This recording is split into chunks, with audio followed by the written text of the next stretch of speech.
বন্ধুরা, good evening সবাইকে। আজকে মহালক্ষ্মীর পুজো করা হয়, কারণ আজকে ধনতেরাস।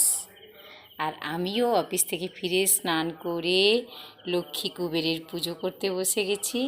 দেখো কি কি রিচুয়ালস আমি করেছি পালন, তোমাদেরকে একটু বলে দিই।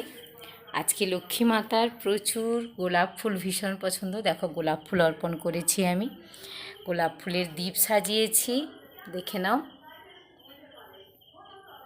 এটা সর্ষের তেলের দীপক অবশ্য। আর লক্ষ্মী পুটুলি তৈরি করার জন্য যা যা লাগে একে একে দেখে নাও।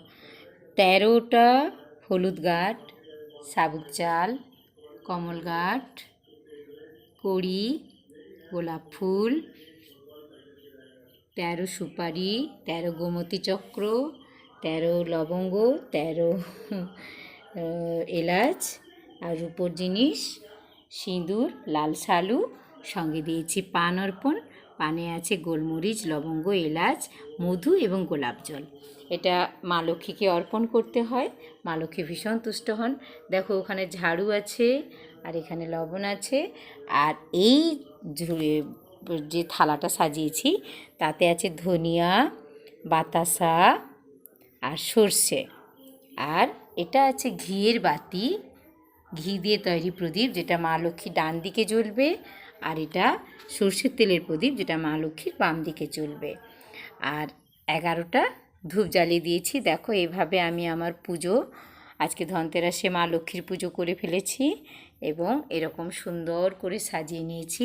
এছাড়াও এখানে 13 পান দিয়েছি, মায়ের ভীষণ প্রিয় পান।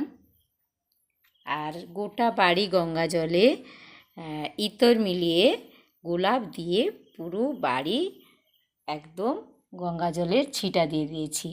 আর সামনে 4টা একদম গেটের মুখে 4টা জম দীপক জ্বালিয়ে দিয়েছি এবং জমের কাছে প্রার্থনা করেছি।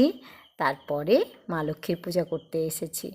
তোমরা কে কেমন পুজো করলে আর আমার পুজো কেমন লাগলো সবাই জানিও।